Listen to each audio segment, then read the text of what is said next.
ọnwa yoko bilinu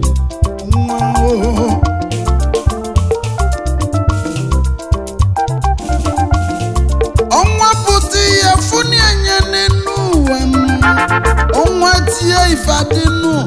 nwanye ndugwugwu bilinu nwanye ụmụribiya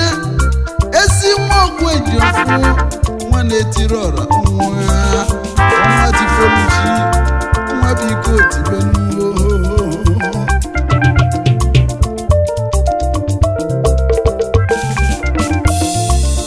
edisi ọnwa na-ekwu maka ya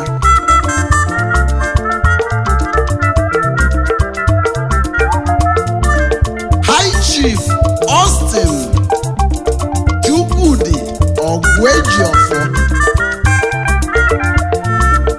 ọnwa tifoluchi 1 Enugu Umuri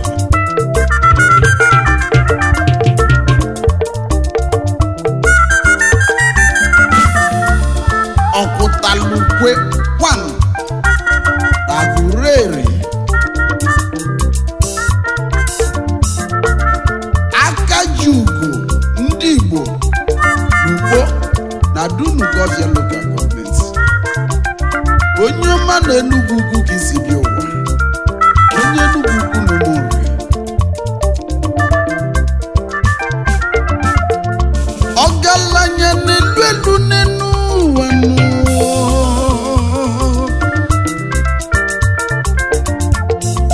ọgaranya elugo ọnwa nụ ọnwa wee tibe kolokolo akara ọnwa dị akọ n'igwe Chukwudi Ogwuejiofo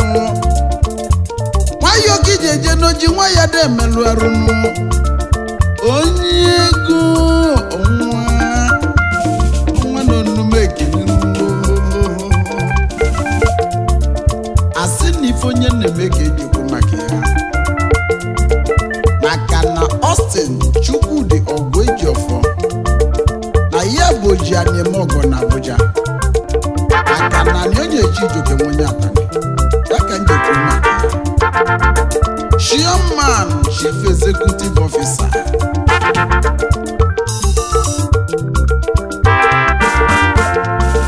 First Rotech Group of Companies Limited ifeonweli n'enu were ikenu na ọkụ ya nwe First Rotech Automobile Nigeria Limited First Rotech Real Estate First Rotech Investments First Rotech Mining Operations General Merchandise ifeonweli n'enu ụwa nke erika North East Ware Processing Company Limited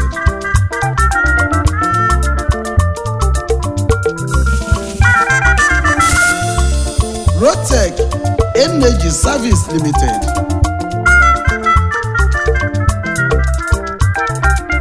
Rotech Agro and Allied Industry Limited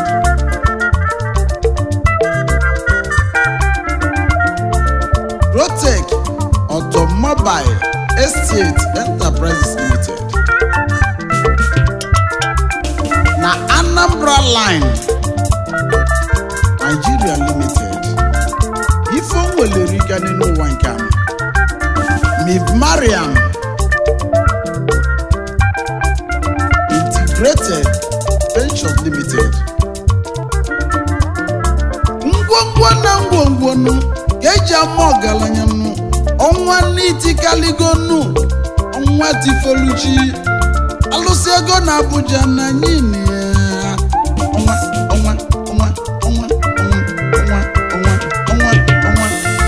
ọnwa bigo tipu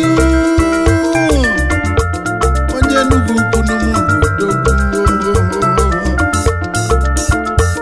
nkwa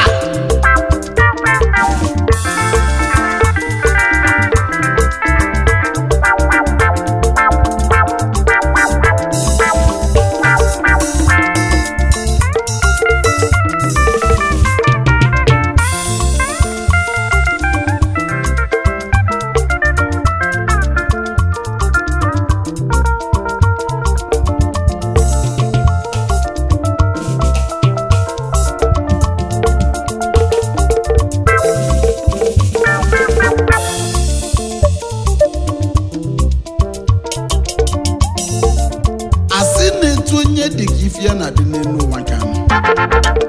ezie na ezi nwunye ọnwa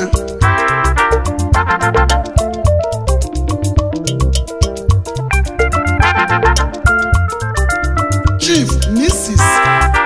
Chika Ogwejiofor Diamond Lady Diamond Ụmụagbala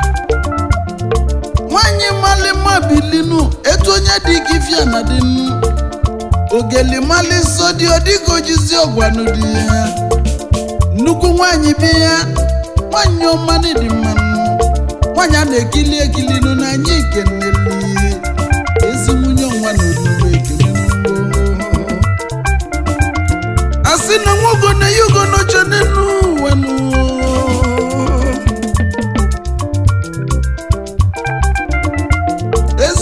nwa sobilinu Yesenu Austin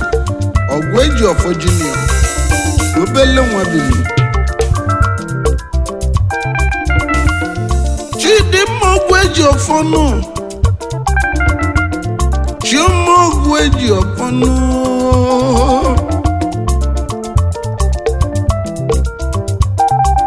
Yesenu Chinenye nwa Ogwejiofor ezi nwunye obi ajụrụ Adọnwa na-esobili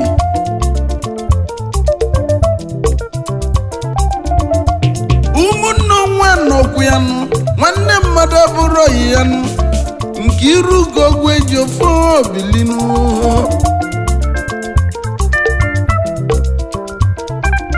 Ezienu Josephine Ogwejiofor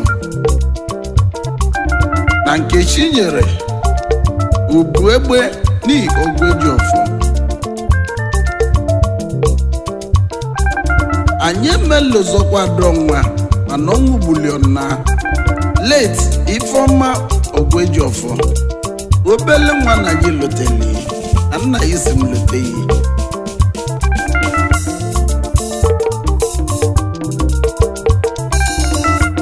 ezi nne na nna m ụlọ nwa sobilinu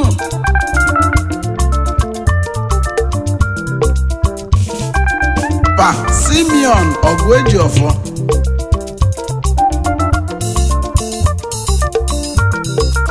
Ezinna na anyị keneli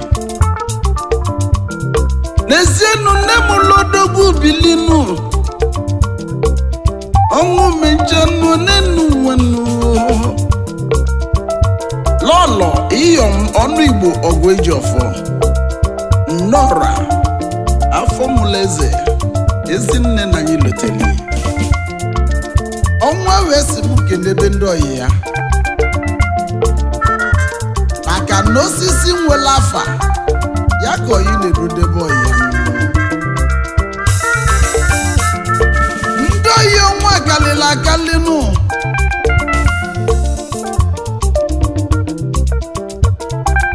na-esienụ Prince Injinia Atọ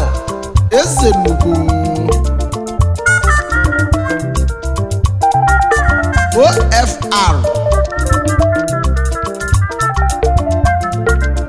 Ọzọ Igbo Ndụ 1 of Igbo land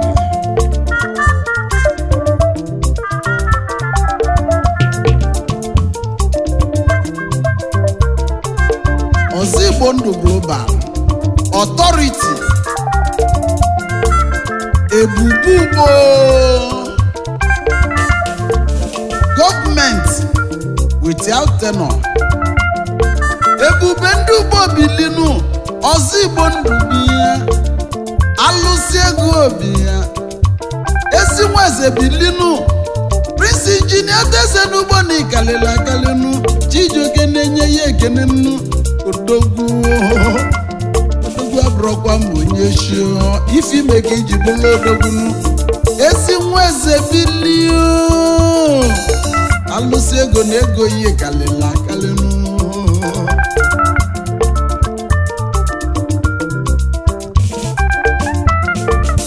Ezienu Ishie Barrister Chijioke Nwakọ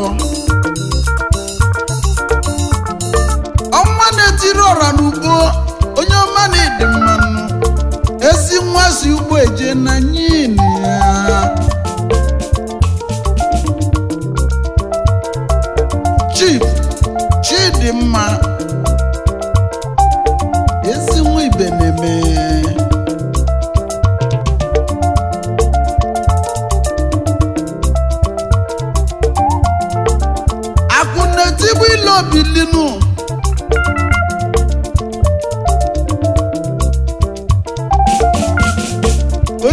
ọma biko bilio akụ na-etigbu ilo odogwu esi nwa ibe nneme gaba n'iru na anyị kenele Chief Uche Okeke akwụrụ ụnọ n'Ezira akwụrụ na mmalụ onye baulia n'enu ụwa nụ onye Ezira bịa odogwu biko bịabanụ na anyị kenele n'ezienụ His Royal Highness Igwe Sir Ralph O. Ebe igwe bụ m na-emebe onye ọma biko bilinu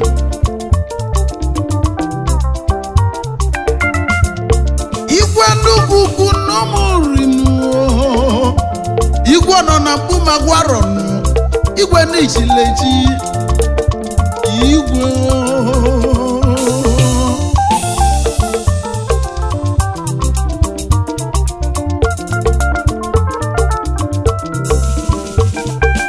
Lezienụ distinguished senator IG Abana ezi nwa Abana bịa egwu n'ịdị mmanụ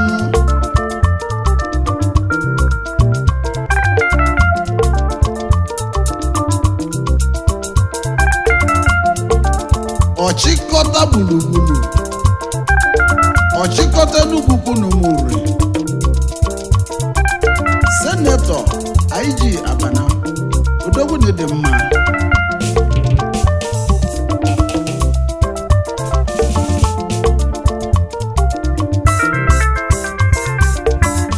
Chifu Dennis Anekwe bilinu ezi nwa na-ekwe nyoma n'iso bilinu omenyiri n'ịdị mmanụ omenyiri n'Enugwu onye Enugwu na Umuri bịa odogwu bilinu nwa na-ekwe onye nwere ine n'ụwa na onwere ibe Chief Ezugo Nwandụ Owele n'Enugwu na Umuri Owele Enugwu bilinu Ezugo dogwu nyoma n'ịdị mma Austin Nwogwu eji ofo na ya si m kenunu ọnwa tifolushi onye Enugwu olosego ya si m kenunu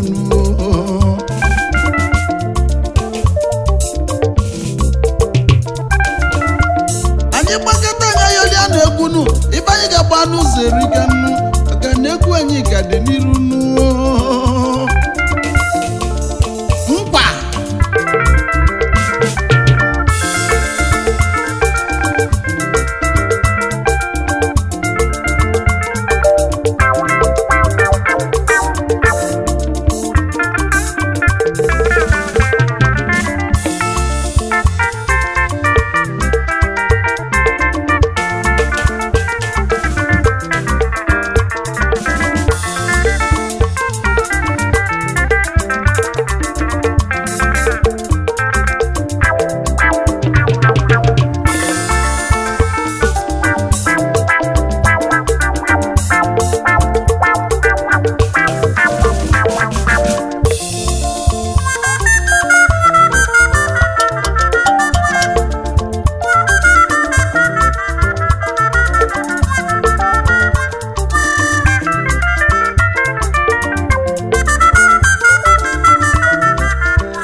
Kilikili bụ iji agwọ maka na etu ndị sembe ka esekwu maka ọnwa tifoluchi n'Enugwu na gị ka anyị na-ekwu kedu onye na-ekwu maka ya ọnwa tifoluchi n'Enugwu ọnwa tifoluchi n'Enugwu onye Enugwu na Umuri ojianimogo bịa onye mana ịdị mmanụ nwayọọ gị jejenu onye ji ego nyoje mmanụ oji nwayọọ na ọdọ emerụ arụ ọnwa na ị ga-edu ndụ ogologo eni ga-adị ka echi nụ echi adakọ n'igwe nụ onye si na ngị bụ ife dịlị ya onye abụghị dị anụzeli mmiri n'iru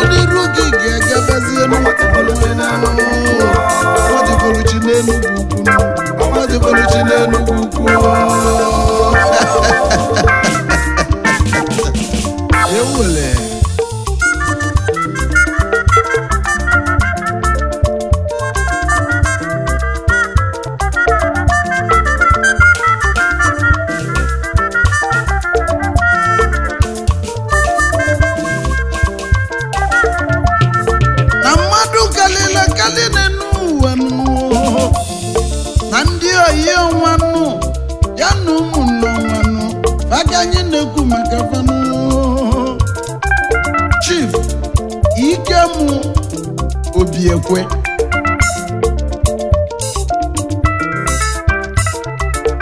Odumodu Enugu ukwu na Ụmụnri Orimili biko bilinu onye mani dị mmanụ iji okeneke n'ụlọ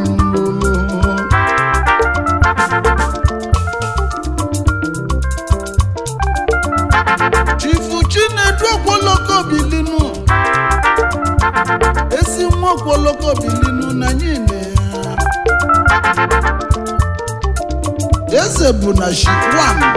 na Enugu ukwu na Ụmụnri onye alọ London bi ya onye ọma n'ime ekele Chief Edward Ibuzo Ogbuefi Oriefi ọ dị na nweli akụ onye ọma bilinu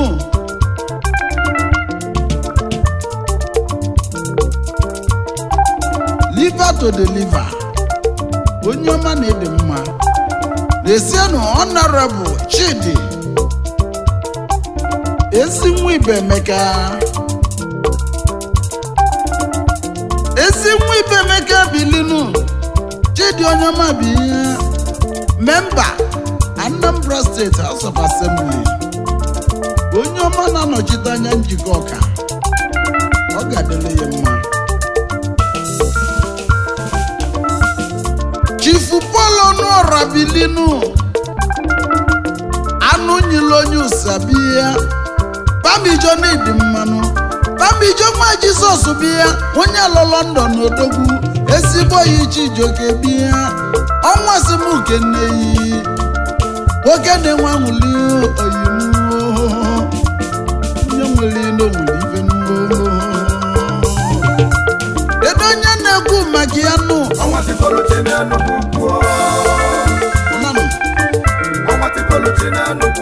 egwu m ka dị n'iru njenu na anụmabịa mmadụ kalili agụlụ ọnwa biko tibenu ilu na anya efuli enyenu imechi ijokorudenu ọnwa biko tibenu ọnwa dịbọlụchi n'Enugu ukwu ọnwa dịbọlụchi n'Enugu ukwu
dịgasị iche maka na o nwere ndị nwere ego ma fada eme ọgụ wee kwuo ndị nwere ego ma fada eli ego mana famasi na o nwere ebe ebu ego ejeme n'ụwa nke ego elileli na nke edebele edebe na fanja dịkwa n'ụwa nke o ji eme onye mele ike ya n'ụwa ọrapụ ife ụwa ka jebere mana ndị na-ekwu maka fa bụ ndị debele ego na-eli ego eli wee na-eme ife afọla anya na-enyeli ndị Igbo aka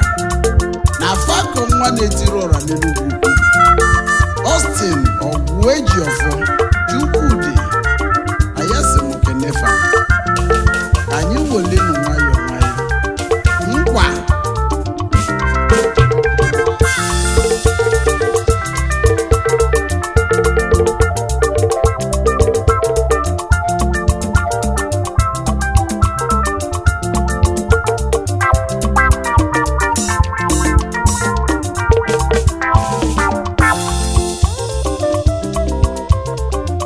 Chifemenike Afọjamanu the Big C Property and Cosmetics ezi nwa Afọjama onye ọma nne n'Igbo mmanụ eze omeọgọ na agụlodogwu pọmpụ na-agba agba na nịọcha onye ọma biko gaba n'okere Chief Christopher Ndubuisi Ikenga Namu Awolobalejinu Ikenga Odogwu ezigbo ọgọ m bụ onye mma wụlụ na anyị igeneli ezi nwa Ndubuisi Chijioke na-ekene yinu Chief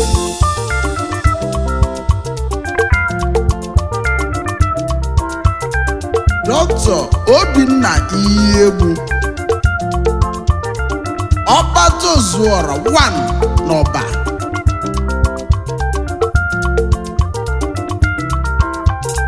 CEO Cubana Group of Company Limited ezi nwa Iyegbu onye ọma ndị n'ịdị mmanụ Obi Cubana Odogwu Ọbatozuora onye ọma ọkwụlọ kalịsị abili Chijioke na-ekene yinu Chief Emma Okoro elibe agwagwu bilinu akụzuru ọlụ kalịsị onye ọma bilinu ọnwa simukenu Austin Nwogwu eji ọfọ obili ayasimukenu Chief Anthony Ugochukwu ezi nwa Ebene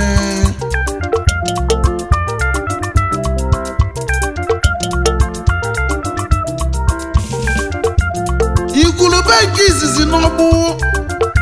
igwulube ndị ọgbụ onye ọma na-ịdị mmanụ ezi nwa Ebene Odogwu onume nke n'ihu UG Tony Property onye ọma biko gaba n'iru Chief Chinedu Obidigwe Akọmmajide Akụ Odogwu onye agụrụ elibia na nyini ya oti mbilibia onye ọma na isobilinu former member Federal House of Representatives Anambra East and West onye ọma biko gaba n'iru oti mpili anyị ikenele Chief His Excellency Willie Mmadụabụrọchukwu Obianọ Agbogwedike ndị Igbo nnu Agbogwedike Global onye ọma bilinu Odogwu ọma mbara obili Chijioke na-ekene yinu Keneli Modozi Akụyinu Lọlọ Ebelechukwu Obianọ a excellency ndị ọma gabanụ n'iru ọnwa siri oge n'ụlọ n'ezienụ his excellency Chief Prof Charles Soludo Solution na Anambra dikudo n'isu ọfịa ode n'Igbo Agwụata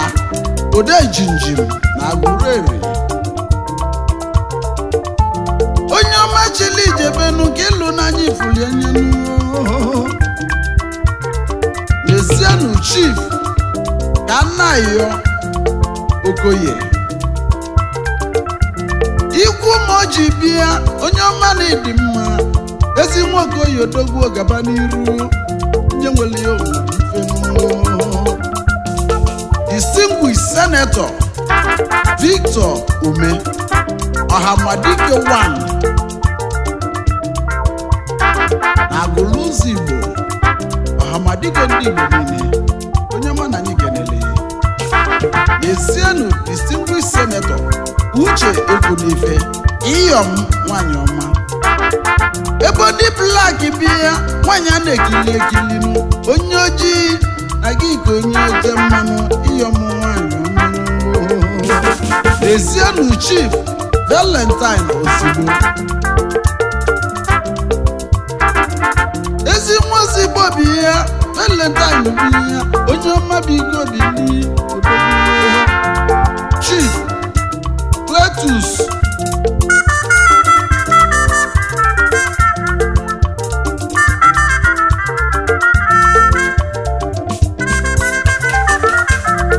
ezi nwa Ọragwa Cletus Ọragwa bilinu ego na-eji ije 1 n'ụgbọ Zenko nwonye ụgbọ mba dike ezi nwa Ọragwa ego na-eji ije bi ya odogwu na ịdị mmanụ onye ụgbọ mba dike nụ ego ihe akala ego ọnwa si m kenunu ndị ọma ezienụ his excellency Peter Obi Okwute ndị Igbo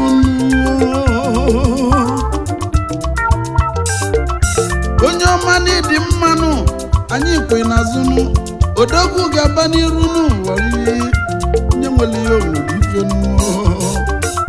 ụmụ Igbo ji ihe mọnụnụ ezienụ Distinguished Senator Tony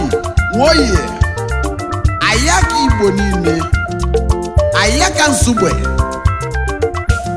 Adadiora mma nwanyị ụkpọ n'Izobili nnukwu nwanyị n'Izobili anyị keneli ọnwa wee sị m kene ndị Ọhaneze Youth Wing na Nigeria niile ndị ọma ga-abanụ n'ihu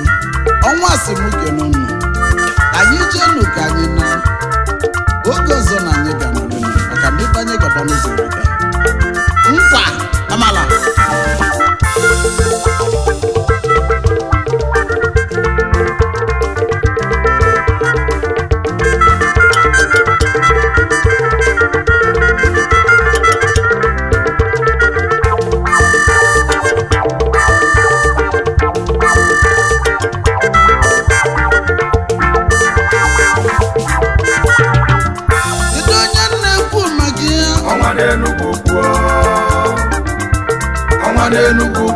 ọnwa na-eti n'ọrụ ọnwa Tifoluchi ezigbo okwu eji ọfọ oji aliemogo na Abuja n'oge imeji ijoke erika Chukwu ga-enye ya ndụ ogologo dịka echi maka na echi adagwu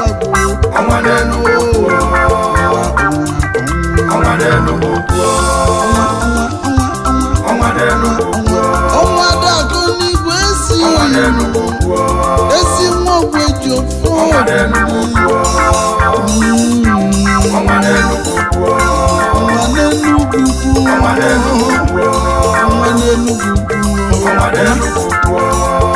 Tifoluchi